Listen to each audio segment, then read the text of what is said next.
you feel about Julio Foolio passing away? Julio Foolio just passed away. Everybody know his situation. Do you think death was his outcome anyway, or he could have moved way better and still been alive? I'm gonna give you my honest opinion. I get offended when people say Julio Foolio wanted to die. Like, that shit throw me off when people say that. Because, like, how you know that nigga wanted to die? I just feel like he ain't know where his ass was at. That Don Julio was hitting him. Jamocha went out off the Don Julio first. Hey, bro, leave Jamocha alone, bro. Tall, my man, bro. I'm screaming free Tall. My bad. I ain't no more. I'm gonna cut that part out. That Don Julio done took. Can we get Tall? Like, can we get Tall a pass, bro? Tall a good one though, bro. I be talking to Tall. Tall got some talk. Tall will come home and get it together, man. He ain't on that bull.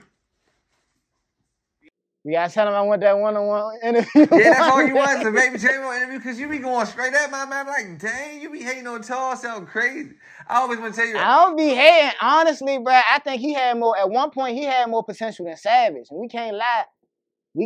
At one point, when Savage was like, I think in the middle of it, Jamocha, man, he was dropping that shit. You can't lie. Big 37, stop playing with Tall. I was cranking that shit. I'm in the house with the AR. Niggas, something, spent on 37. Yeah, then we switch it up.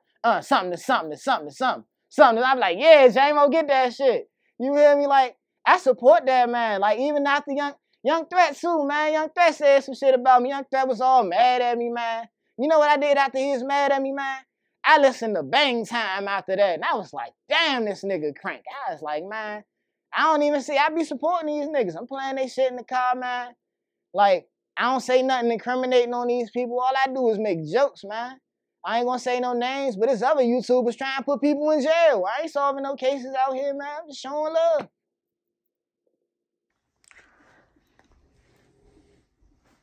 You feel like all five of them together, they ain't the biggest dream team? Like Young Threat, Money Set, 3 Osama, Hank Roll. Who else? Hey, No Savage and Baby J-Mo. All them together, you don't feel like that's the new No Limit. Inside man information. You know how Guap got the name Hank of the Hill or Hank on the Hill jump when he dropped that tape? Yeah, how you get the name? Right hand to God, I gave him that name. I told him you should drop that. You should name your tape that. And he said, no, say no more and drop that jump. Hank a real one though. For real. Ant Glizzy was on 30. Ant Glizzy was on 37. How you feel about that? Honestly, I feel like at the end of the day, you show love to a lot of artists and a lot of content creators. And honestly, they don't try to give you your credit, though. Like, honestly, most people go Hollywood at that point. You ain't went Hollywood, you still in the hood with them. You don't got to be in the hood. You choose to, rock with them. They got to understand that. Because, everybody not like that. It's some people, they really be unreachable once they get to a certain point. So, what you think Shy Glizzy felt about that? Honestly, I feel like, I'm going to say some deep shit on this one, man. I feel like he thought he would be bigger than what he was. And the fact that he didn't, honestly, because, he's still a big artist to people. People still got love out of town and shit for him. But what he thought he would be, I still think he doing good, but I don't think he's where he thought he would be. But at the same time, I feel like a lot of the people who was around him during them times really fell off, man. Because when I first started listening to that jump, I remember it first started off with him dissing Fat Trail. Niggas ain't got money, something with the power. Oh, everybody they say Glizzy. Oh, don't you see my power? Yeah, like that's how it started Streets out. Streets youngin'. But you know what came after that though? Do It. That doing jump introduced everybody. And then like within a year, where they go? I was like, where the gang at? You introduced everybody after Do It. Like, it's like, I don't know. It's like people split. I don't know, but it's just, I feel like if everything would have been together and like everybody stayed a team, the shit would have probably went different for like the whole group. But I'm just glad, everybody okay, man. Everybody doing good. I ain't heard about nobody being homeless, man. So we good, man. Everybody good. So do you feel like Ant Glizzy and Shaq Glizzy should squash the beef for DC to put them on a bigger level, or they should just go their separate ways and let it be what it be? Honestly, if y'all was to team up and do something, I'm pretty sure that shit would do numbers no matter what it is. But at the same time, I feel like you also at the point in your career where like it don't even matter if you link up with the nigga or if you don't, but it'll mean something more for the city if y'all did. Like if you and Shaq could squash it, maybe some of these kids could squash their shit. You feel me? They'll be able to, because the problem that I feel with the youth is they don't really got no comprehension, man.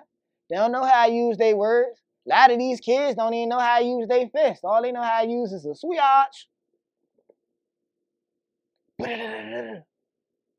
Bust a Move. I see you and Bust a Move had got into it back in the summertime. You don't know Bust a Move locked up right now. He got 120 days in jail for assaulting a female. Man, I'm going to be honest on this one, man. I could have been bidded in that situation. Only reason why I ain't bid in this situation, it was some non-man time shit that happened. I couldn't even respect it. It's cool. I'm cool with a nigga saying, I'm going to pull up on you. I'm going to do this. That's all right. You feel me? He threatened to, post a nigga mother address. I ain't cool with that. Like, that's some Bama shit. What my mother got to do with this shit? You say you know how to catch me. I'm outside. You see me with the AR. You see me with this and that. Why you worry about it where the nigga mother live at? I ain't even live with her at the time. And that's the part where I was like, what the fuck? I don't even live with her ass. What the fuck type shit? I don't. But at the same time, I look at it like this. I thought, he was going to be an old head or something, man. Like, all the old heads I know don't act like that. So, that shit just threw me off. But I ain't worried about that shit, man. I ain't stopped nothing. 9,000 subscribers still going up, man. I don't care about that shit. Because at the end of the day, I crash out today or tomorrow. What niggas going to do? They going to laugh at a nigga. You hear me? End of the day, I got my own motion when it comes to this shit. I don't gotta scream a nigga name every day, you hear me? I'm doing this shit to feed my family. I ain't trying to look cool or look sweet for nobody. That's how I look at it. Far as rap, I don't know the sides. I know it's two sides in the city, but I don't look. Me, I be on both sides. Like, I'm mutual. I'm mutual with both sides, but it's like two sides in the rap shit if you in tune to the streets. You want me to speak on it? You don't want me to speak No, on because we can't see it. That might be tipping. We ain't gonna say no, but it's two sides in the city. I ain't gonna give it no names, but what I'm gonna say it's like this because it's like this with every neighborhood. It's like this with every group, whether it's Maryland, DC, Virginia, or China. A lot of these youngins that get into it used to be friends and used to be cool and used to hang out every motherfucking day. Now, I feel like if y'all niggas used to hang out every day, not saying that's their situation, but if it was at one point where y'all was cool or y'all was mutual, just throw that shit away, man. Especially if you hitting 100K views or 200K views. Like, y'all doing shit that y'all could profit off of, man. Fuck the streets. Y'all could get that monetization money. Fuck that. Youngins be wasting opportunity. But as for the size, man, whatever size it may be, I just hope they think smarter. And my only message is, man, stop the violence, man. If you can't avoid it, man, I understand. But if you can avoid it, man, leave that shit alone, bro. Ain't no point in crashing out, nigga. 30 years and you 25, you come home 55. You been showering with Leroy and Ray Ray for 30 years, my nigga. Like, nah, man, you waking up eating breakfast at fucking, 3 in the morning? Niggas ate breakfast at 3 in the morning. Like, you ever ate breakfast at 3? You don't even want that shit. Like, then you eating jail breakfast. You ain't getting no gourmet trays in that bitch. They got some shit called Isla King. It look like cat food in that motherfucker. You be eating that shit, you be mad as shit. Only thing you good for waiting is they put one cake or one brownie on your tray. You gonna live your life for that brownie or that cake, man. I'm gonna tell you a real story, man. I'm gonna tell you about one time I stood up for a nigga, man. They took a nigga commissary, man. So when they took the nigga commissary, I told the CEO it was African nigga. I was like, man, don't do that. That's not cool, man. That man gotta eat too. That nigga looked at me and said, no, you get no food either. You sit in yourself. I was in that motherfucker for 2 days straight. He ain't let me go out, no rec time, no nothing. Man, whoever commissary got took after that, I ain't say shit. I wasn't trying to fight no power after that, man. That shit fucked up in there. I like the free world better. I just say that.